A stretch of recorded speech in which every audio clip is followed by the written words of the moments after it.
Muy buenas tardes, tengan todos el día de hoy. Me presento, mi nombre es Melanie Leal y el día de hoy comenzamos este nuevo proyecto de Noticias al Aire sobre economía. El día de hoy comenzamos a hablar sobre un tema de mucho interés y que está prácticamente en todos lados, la economía de la educación. Tenemos varias secciones las cuales iremos desarrollando conforme al programa y tocando diferentes puntos que nos pueden sacar de algunas dudas. El primer punto que vamos a tocar el día de hoy es la economía de la educación. ¿Qué es la economía de la educación? La economía de la educación es una ciencia aplicada que investiga y estudia la dimensión social, económica y las posibles alternativas conducentes que satisfagan la necesidad y el derecho que tiene la educación los individuos, grupos e instituciones. Hay una clasificación sobre esta y se divide en cuatro. La educación teórica de la economía, la cual tiene como objetivo ser exclusivamente fundamentador.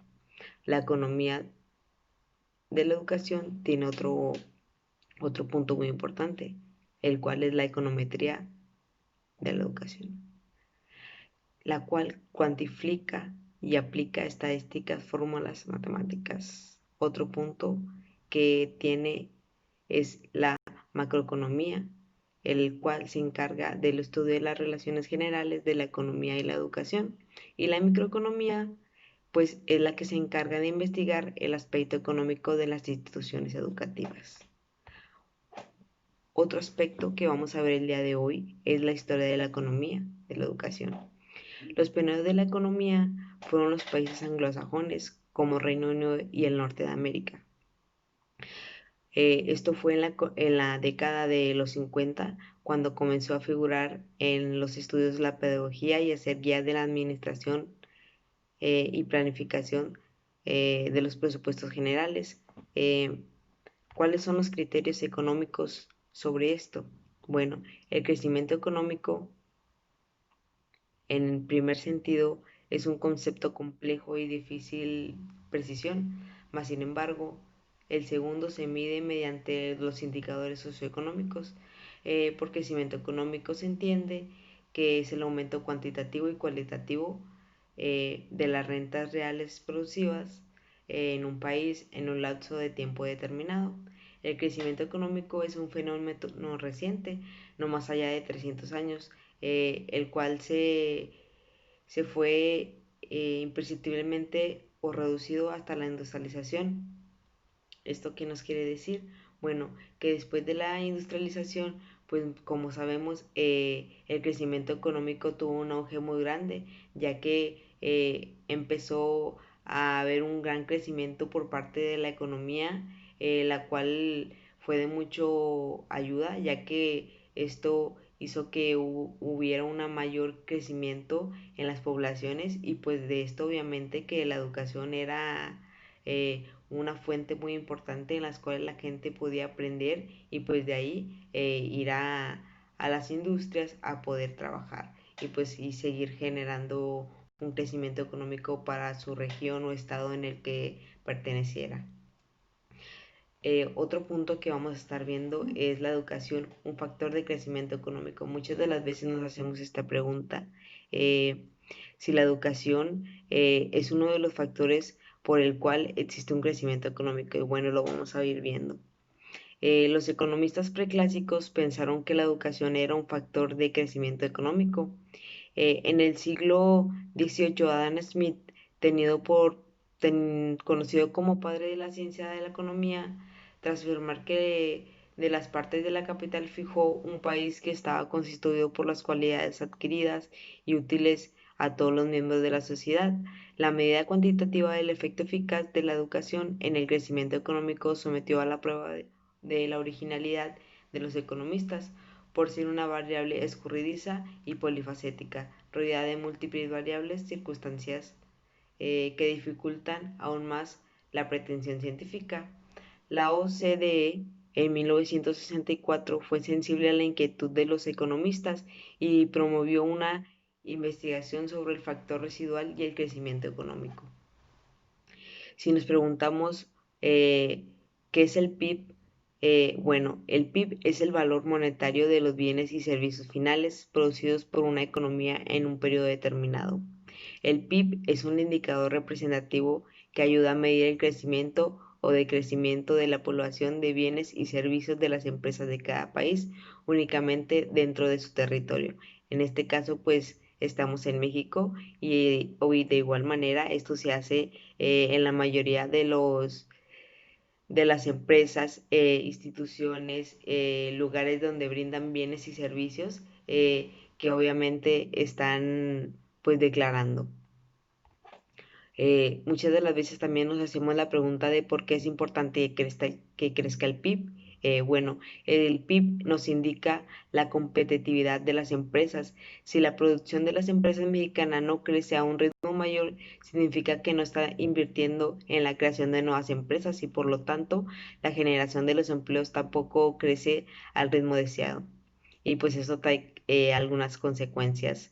Si el PIB crece por debajo de la inflación, significa que los aumentos salariales tendrán a ser menores que la misma. Un crecimiento del PIB representa mayores ingresos para el gobierno a través de los impuestos. Si el gobierno desea mayores ingresos, pues deberá fortalecer las condiciones para la inversión no especulativa, es decir, la inversión directa en las empresas y también fortalecer las condiciones para las empresas ya que existen y sigan creciendo.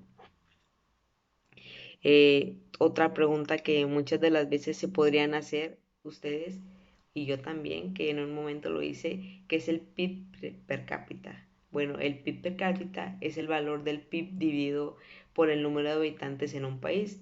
Es más efectivo que el PIB para medir el desarrollo de un país. Sin embargo, es solo la media por el que no tiene en cuenta la desigualdad de los ingresos y la riqueza dentro de una población.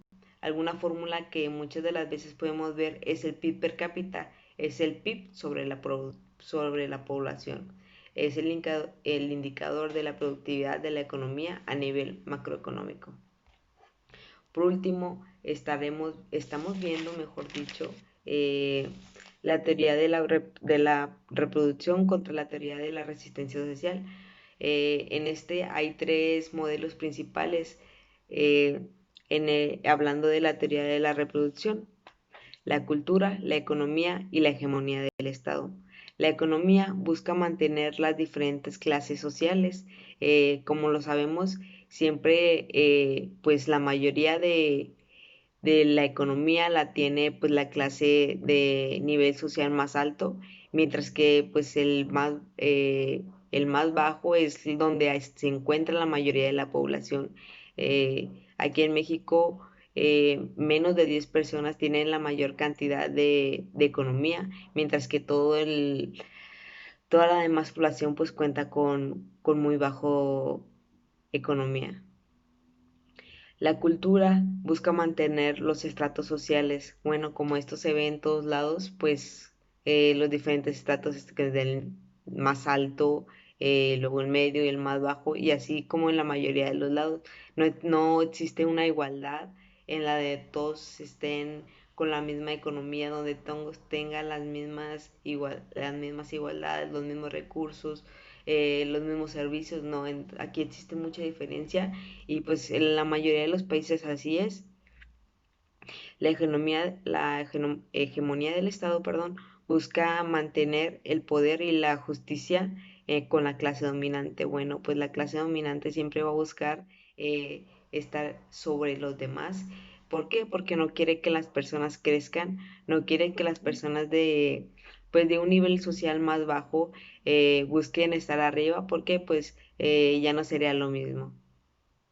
En cambio, pues la otra teoría de la resistencia social es lo que busca hacer, busca que levantarse, ya que no están de acuerdo con los estatus y buscan una manera de cambiar lo establecido. Tienen vecinas futuristas con pensamientos críticos e innovadores que buscan emprender nuevas misiones y nuevas alternativas. Y la verdad es que a mí me parece esto pues un muy buen movimiento, el cual trate de borrar esto, porque pues todos necesitamos de alguna manera tener pues básicamente las mismas eh, cosas, las mismas formas de obtener lo que muchas de las veces es imposible para nosotros, pero para los que tienen una economía mayor, pues es mucho más fácil de adquirir. Bueno, muchas gracias por ver este capítulo, este primer capítulo del noticiero del día de hoy. Nos vemos en la siguiente. Bye.